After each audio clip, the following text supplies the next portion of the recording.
दोस्तों अब बात करते हैं पांचवें सूत्र की। Don't see intentions behind others mistakes. Actually, we have a lot of expectations, and these expectations lead to complaints, and these complaints lead to frustration, agitation, stress, tension, etc. etc. etc. हमें बहुत सारी उम्मीदें होती हैं अपने आप से भी और औरों से भी, और उन उम्मीदों पर जब कोई खरा नहीं उतरता तो हम फ्रस्ट्रेटेड हो जाते हैं, हम उसको माफ़ भी नहीं कर पाते हैं।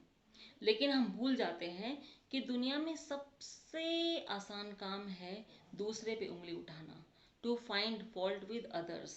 और जब हम दूसरे की तरफ अपनी एक फिंगर पॉइंट आउट करते हैं तो हमारी तीन उंगलियां हमारी तरफ इशारा कर रही होती हैं, क्योंकि हम भी तो बहुत सारी कमियों से, बहुत सारी गलतियों से बने हुए हैं, भरे हुए हैं।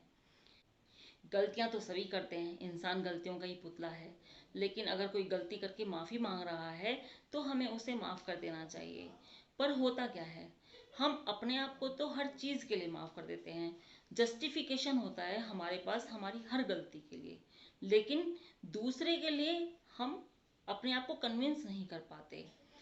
जब कोई बंदा आपके पास अपनी गलती की क्षमा मांगने आता है तो समझिए कि उसका दिल बहुत बड़ा है, क्योंकि वास्तव में माफ़ करने से मुश्किल है माफ़ी मांगना, बहुत मुश्किल है माफ़ी मांगना। वैसे भी आप तो जानते ही होंगे कि गलती कोई जानबूझ के नहीं करता, क्योंकि गलती तो छोटी सी होती है लेकिन उसकी जो पनिशमेंट होती है, उसके जो आउटकम होते हैं वो बहुत लंबे होते हैं। तो मेरा मानना तो ये है कि कोई जानबूझ के गलत करता ही नहीं है। तो हमें क्या करना चाहिए, हमें अपने आप को भी माफ़ कर देना चाहिए और दूसरों को भी माफ़ कर देना चाहिए। अगर हम खुद को माफ़ नहीं करेंगे तो गिल्टी फील करेंगे, परेशान हो जाएंगे।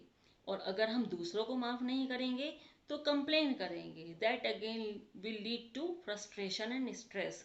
तो अपने सुकून के लिए बहुत ज़रूरी है कि हम माफ़ कर दें सबको, खुद को भी और औरों को भी, और भूल जाएं, forgive and forget. But at times it is not easy to forgive and forget. कई बार गलतियां ऐसी होती हैं कि हम उसको माफ़ नहीं कर पाते, उस इंसान को हम माफ़ नहीं कर पाते, भूल नहीं पाते। लेकिन आप ये याद रखिए कि गलतियां तो सिर्फ इस जीवन के साथ ख़त्म हो जाती हैं।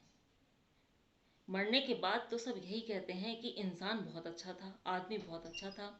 तो हमें क्या करना है, हमें ये सोचना है कि जिससे भी गलती हुई है, पहली बात तो उसने जानबूझकर नहीं की, दूसरी बात वो कल्प्रिट नहीं है बल्कि अज्ञान है, उसे पता ही नहीं है कि उसने क्या किया है।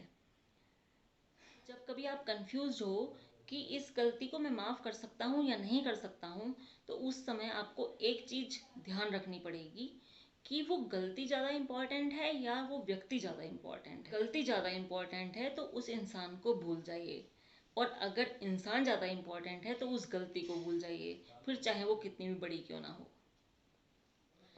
और वैसे भी दोस्तों अब तो गाना भी आ गया है, हाँ मैं गलत, गलत होगा तू भी, गलती से ही दुनिया बनी। तो थोड़ा थोड़ा गलत तो हर कोई होता है, तो क्यों हम किसी को इतनी इम्पोर्टेंस दें कि कोई हमारी स्माइल, हमारी खुशी छीन के चला जाए। It's better to forgive and forget. Thank you for listening to me. आपके मन में कोई भी अच्छा या बुरा सवाल या ख्याल मेरे इस वीडियो के विषय में आ रहा हो तो please do comment in the comment section. And once again I would like to remind you, please email me about anything you are suffering from. And अगर आप ये चाहते हैं कि लाइव टॉक ऑर्गेनाइज की जाए तो आप मुझे मेल कीजिए या कमेंट कीजिए, और आपका जो भी विषय होगा उस पर मैं लाइव सेशन ऑर्गेनाइज करूँगी। Thank you.